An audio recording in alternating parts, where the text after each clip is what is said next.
সোমবার 15ই ডিসেম্বর সফলা একাদশীর ব্রত পালন করা হবে। এই দিনে বিশ্বব্রহ্মাণ্ডের স্রষ্টা ভগবান বিষ্ণুর উপাসনা করলে সকল প্রচেষ্টায় সাফল্য আসে, এটাই মনে করা হয়। আসুন আমরা জেনে নিই সফলা একাদশী কবে, কখন, এই একাদশীর মাহাত্ম্য, এদিন কি করবেন কি করবেন না এটাও জেনে নিন। আর অবশ্যই ব্রত কথাটা শ্রবণ করুন। বন্ধুরা, আশা করি ভগবানের কৃপায় আপনারা কুশলেই আছেন। ভগবানের কাছে এটাই কামনা করি আপনারা ভালো থাকুন, সুস্থ থাকুন। যাই হোক, আপনারা বলবো নতুন যদি হয়ে থাকেন এই চ্যানেলে, অবশ্যই চ্যানেলটা কিন্তু সাবস্ক্রিপশন করে পাশে থাকুন। লাইক কমেন্ট করতে কিন্তু একদমই ভুলবেন না। অবশ্যই আমাকে কমেন্ট করে জানাবেন ভিডিওগুলো আপনাদের কেমন লাগছে আর কী ধরনের আপনারা ভিডিও দেখতে চান, জানালে খুশি হব। আর সকলের সাথে শেয়ার করে দেবেন, অল বাটনে প্রেস করে রাখবেন, তাহলে আমি এই ধরনের মোটিভেশন ইনফরমেশনের ভিডিওগুলো যখনই দেব আপনারা তৎক্ষণাৎই পেয়ে যাবেন। আগামী সোমবার অর্থাৎ আগামীকাল 15ই ডিসেম্বর সফলা একাদশীর ব্রত পালন করা হবে। অনেক ভক্তরাও আছেন যারা 16 তারিখে করবেন। যাই হোক, এই দিন খুবই শুভ একটা দিন, কারণ এই দিনে আমরা ভগবান বিষ্ণু, দেবী লক্ষ্মী এবং ভগবান কৃষ্ণের পুজো করি এবং তাদেরকে সন্তুষ্ট করার চেষ্টা করি। কারণ এই একাদশীতে মানুষ তাদের প্রিয় দেবতার কাছে তাদের প্রচেষ্টায় সাফল্যের জন্য প্রার্থনা করে। শুক্লপক্ষের একাদশী তিথি 14ই ডিসেম্বর সন্ধ্যা 6টা 49 মিনিটে শুরু হবে, যেটা শেষ হবে 15ই ডিসেম্বর রাত 9টা 19 মিনিটে। হিন্দু ধর্মে উদয় তিথি বিবেচনা করে এই উৎসব পালন করা হয়। তাই 2025 সালে সফলা একাদশী 15ই ডিসেম্বর পালন হবে। সফলা একাদশীর অর্থ হলো সাফল্য প্রদানকারী যে একাদশী, সেটাই হচ্ছে সাফল্য একাদশী। শাস্ত্রমতে এই একাদশী ব্রত পালন করলে অশ্বমেধ যজ্ঞের সমান ফল পাওয়া যায়। পাশাপাশি এই দিনই সাফল্য একাদশীর ব্রত পালন করলে নারায়ণের কৃপায় সমস্ত মনস্কামনা পূর্ণ হয়। এই একাদশীর মাহাত্ম্য হলো, এই একাদশীর দিন তুলসীর চারা লাগানো বলে অত্যাধিক শুভ। আর এই তিথিতে তুলসী গাছ লাগালে ধন ও সমৃদ্ধি বৃদ্ধি পায়। বাড়ির উত্তর পূর্ব বা দক্ষিণ পূর্ব দিকে তুলসী গাছ লাগাবেন। উপবাস করতে পারলে ভালো। এই তিথিতে নিয়ম মেনে নারায়ণ পুজো করবেন এবং দান ধ্যান ও সকল রকম পুণ্যকর্ম করুন।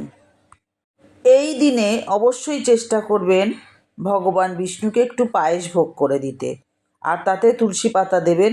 বাড়িতে তুলসী গাছ রাখলে কিন্তু ইতিবাচক শক্তি বৃদ্ধি পায়, সেজন্য আমাদের বিশেষ করে বাঙালির বাড়িতে কিন্তু তুলসী গাছ আছেই।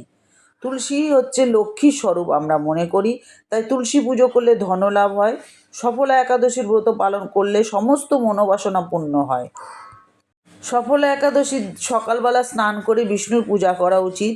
বিষ্ণুকে ফল ও মিষ্টির ভোগ দেবেন। হলুদ ফুল ফল দিয়ে বেশি চেষ্টা করবেন পুজো দেওয়ার। এই তিথিতে দরিদ্রদের শ্রদ্ধা অনুযায়ী দান করুন। তুলসী গাছে জল দিন, নিয়ম মেনে পুজো করুন এবং ব্রত পালন করুন সঠিকভাবে। আর অবশ্যই ব্রত কথাটা শুনবেন। আর এই দিনে কিন্তু ভগবানের কথা শুনেই সারাদিন কাটাতে হয়।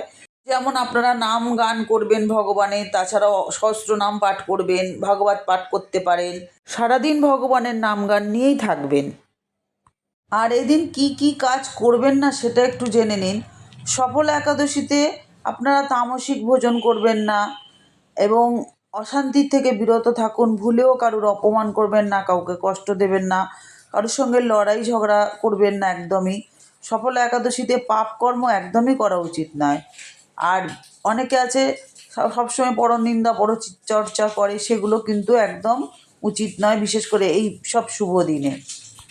একাদশীর দিন সবথেকে ভুল হলো শস্য বা চাল খাওয়া। শাস্ত্র অনুযায়ী একাদশীতে চাল হচ্ছে পাপের বাসা থাকে, তাই এই দিনে চাল, গম, ডাল এগুলো দিয়ে তৈরি খাবার একেবারে নিষিদ্ধ। যদি আপনি নির্জলা উপবাস করতে না পারেন তবে ফল, দুধ, সাবু এসব খেতে পারেন, কিন্তু শস্য একেবারেই এড়িয়ে চলবেন। একাদশীতে কিন্তু চুল, নখ, দাড়ি এগুলো কিন্তু একদমই কাটতে নেই। ধর্মীয় বিশ্বাস অনুযায়ী এতে পুণ্য নষ্ট হয় এবং উপবাসের প্রভাব কমে যায়। তাই একাদশীর দিন এই ক্ষৌর কর্ম একেবারেই করা উচিত নয়। এই একাদশীর দিন মনে চিন্তা আনবেন না কোনো, পবিত্রভাবে থাকবেন। আর একাদশীর আর একটা সবথেকে বড় ব্যাপার হচ্ছে রাত্রে অনেকে জাগতে পারে না। বলছে এটা ঠিক নয়। যারা একাদশী করবেন অবশ্যই তারা চেষ্টা করবেন রাত জেগে ভগবানের নাম গান করবেন। ওম নমো ভগবতে বাসুদেবায় নমো, ওম কৃষ্ণায় নমো, ক্লিম কৃষ্ণায় নমো। আপনাদের যেরকম ইচ্ছে আপনারা ভগবানের নাম গান করবেন। আর কিছু টোটকা আমি বলি আপনাদেরকে এই দিনে করার, সেটা হচ্ছে আপনারা হলুদ জল দিয়ে কিন্তু স্নান করবেন, মানে চানের জলে একটু হলুদ মিশিয়ে নেবেন। মা লক্ষ্মীকে অবশ্যই লাল কাপড় দিয়ে তাকে সাজাবেন, লাল জিনিস, লাল বস্ত্র, লাল টিপ এসব দিয়ে। আর অবশ্যই কিন্তু কলা গাছে হলুদের সাথে জল মিশিয়ে দেবেন। ভগবান বিষ্ণু কিন্তু হলুদ ভীষণ পছন্দ করেন, তাই দেখুন এই যে মন্দিরেও সব হলুদ কাপড় দিয়ে ভগবানকে সাজানো। তাই হলুদ মিষ্টি, হলুদ ফুল এসব দিয়ে কিন্তু ভগবানের পুজো করবেন।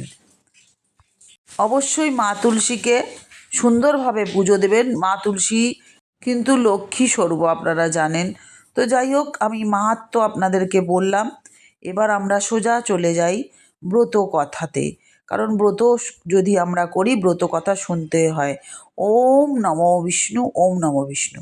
ব্রহ্মবৈবর্ত পুরাণে যুধিষ্ঠির শ্রীকৃষ্ণ সংবাদে এই তিথির মাহাত্ম্য বর্ণিত হয়েছে। পৌষ মাসে কৃষ্ণপক্ষের একাদশীর নাম সফলা। যুধিষ্ঠির বললেন, হে প্রভু, পৌষ মাসে কৃষ্ণপক্ষী একাদশীর নাম, বিধি এবং পূজ্য দেবতা বিষয়ে আমার কৌতূহল নিবারণ করুন। তারপর শ্রীকৃষ্ণ বললেন, হে মহারাজ, আপনার প্রতি স্নেহবশত সেই ব্রতর কথা বিষয় বলছি। এই ব্রত আমাকে যেরকম সন্তুষ্ট করে, বহু দান দক্ষিণাযুক্ত যজ্ঞাদি দ্বারা আমি সেই রকমভাবে সন্তুষ্ট হই না। তাই যত্ন সহকারে এই ব্রত পালন করা অত্যন্ত কর্তব্য। পৌষ মাসের কৃষ্ণপক্ষী একাদশীর নাম সফলা।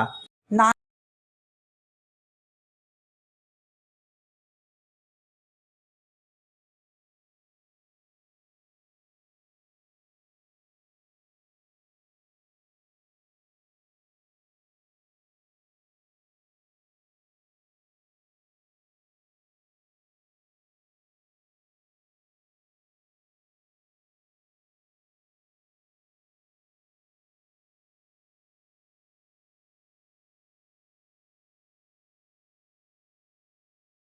একদা মহিষ্মত নামে এক রাজা প্রসিদ্ধ চম্পাবতী নগরে বাস করতেন।